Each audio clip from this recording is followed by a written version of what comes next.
Hey guys, it's Chris at Highline Guitars, and it's time for a Luthier's Quick Tip. If you like building or repairing guitars, join the club by tapping the subscribe button down below, and together we can take your luthier skills to a whole new level. Did you know that the width of your fret wire can affect the intonation of your guitar? It can. Let me explain. If you look at this chart, what I've done here is I have drawn a side view of the fretboard as well as the fret wire and the string as it's being pressed down to the fret.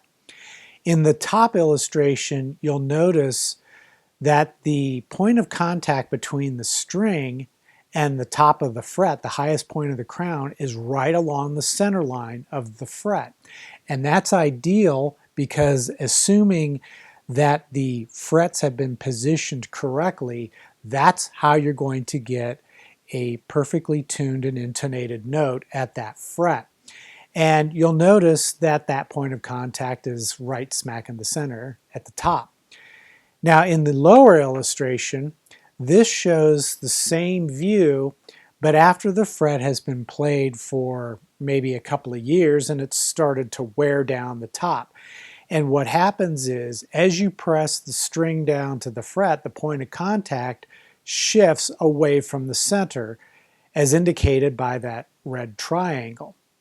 And typically what happens is that shift moves from the center toward the tuners.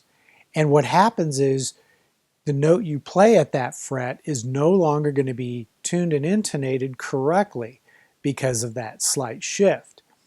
Now, obviously, that is going to be a tiny, tiny amount of shift. However, if you have a really trained ear and are a stickler for perfect intonation, you will start to notice that the guitar, the notes played at each fret that are worn, are starting to sound like they're no longer in tune or intonated.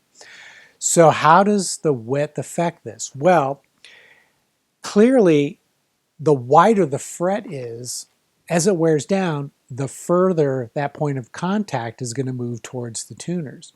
The more narrow the fret wire is, the less distance it's going to shift off towards the tuners. So if you're using narrow fret wire, you can probably play it for much longer as it wears before you start to notice the notes are no longer in tune or intonated at that fret.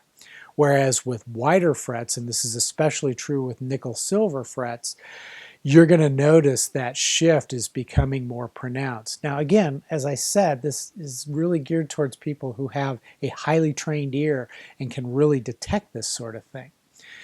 Now another issue that I wanted to bring up is really addressing something I talked about in a previous episode where I talked about the difference between stainless steel frets and nickel silver frets. In that video, I had mentioned that if you're playing nickel silver frets, you're going to probably want to consider refretting your guitar after about 12 to 18 months. Now, of course, that drew a lot of comments from people. Folks were saying, that's not true. I've gone, typically 5 to 6 years without having to even re-level the frets or recrown them. And I've gone dozens of years without having to replace the frets. That's just not correct.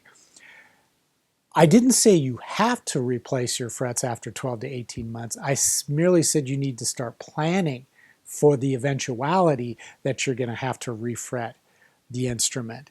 And in truth, what I was referring to is really what I would call a worst case scenario.